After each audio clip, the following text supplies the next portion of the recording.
अस्सलाम वालेकुम, कैसे हैं आप लोग? उम्मीद है कि आप सब लोग ठीक होंगे। आज मैं जो आलू बैंगन की रेसिपी लेकर आई हूँ, जो लोग नहीं खाते वो भी खाना स्टार्ट कर देंगे।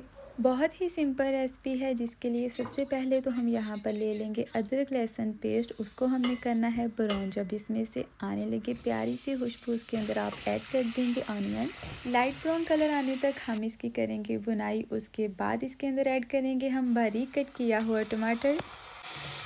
1 मिनट तक टमाटर को पकाने के बाद इसके अंदर हम ऐड करेंगे स्पाइसेस में मैंने क्या क्या लिया है यहाँ पर: सॉल्ट, रेड चिली, हल्दी पाउडर, अचार गोश्त, ब्लैक पेपर, धनिया पाउडर, गरम मसाला। अब हम करेंगे मसाले की अच्छे से बुनाई। अगर आप मसाला अच्छे से तैयार कर रहे हैं तो आपका सालन भी अच्छा बनेगा। 3 टेबलस्पून अब हम इसके अंदर ऐड कर देंगे योगर्ट। मैं कोशिश करती हूँ कि अपनी हर रेसिपी में योगर्ट का इस्तेमाल ज़रूर करूँ। आपको ये पसंद है या नहीं, मुझे कमेंट में ज़रूर बताइएगा। चैनल पर नए हैं तो वीडियो देखने के साथ साथ चैनल को सब्सक्राइब ज़रूर कर दीजिएगा। अब हम इसके अंदर ऐड कर देंगे बैंगन, जिसे ब्रिंजल, एग प्लांट और पता नहीं क्या क्या कहा जाता है। मैं आपको बताऊं कि मैं इससे पहले ये सब्ज़ी बिल्कुल नहीं खाती थी, मुझे बिल्कुल नहीं पसंद थी। इसलिए अगर आप लोगों को भी आलू बैंगन नहीं पसंद तो एक दफ़ा ये रेसिपी ज़रूर ट्राई कीजिएगा। आलू बैंगन की एक और रेसिपी जो कि बहुत अच्छी है, वो भी बहुत टेस्टी बनती है, मेरे चैनल पर मौजूद है, वो भी विज़िट ज़रूर करें।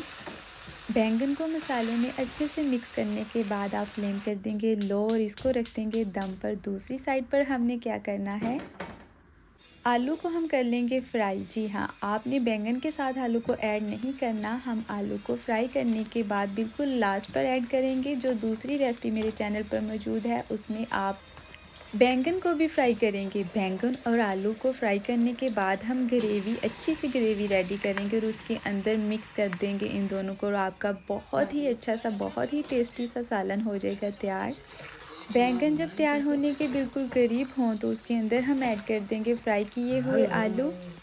अब बस आपने लो फ्लेम पर 2 से 3 मिनट तक इनको पकाना है और बहुत ही यम्मी सा आलू बैंगन का सालन हो जाएगा तैयार। एक ही चीज़ को जब हम डिफरेंट डिफरेंट तरीके से पकाते हैं तो उसका टेस्ट भी डिफरेंट हो जाता है और इस तरह से हम एक ही चीज़ को बार बार खाने से बोर भी नहीं होते। इसलिए कोशिश किया करें कि हर दफ़ा थोड़ा सा नया ट्विस्ट दें।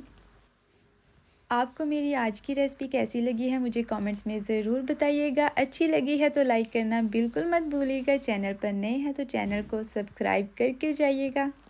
और हाँ, एक बात करना तो मैं भूल ही गई, इस रेसिपी के साथ आप योगर्ट और मिंट की ये चटनी ट्राई ज़रूर कीजिएगा और उसके बाद मुझे बताइएगा कि आपको इन दोनों का कॉम्बिनेशन कैसा लगा है।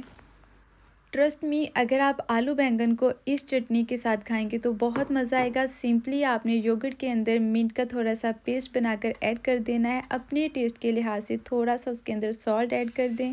दुआओं में याद रखिएगा, अपना ख्याल रखिएगा। मिलते हैं फिर किसी नेक्स्ट वीडियो में अच्छे से व्लॉग या फिर रेसिपी के साथ। अल्लाह हाफिज़।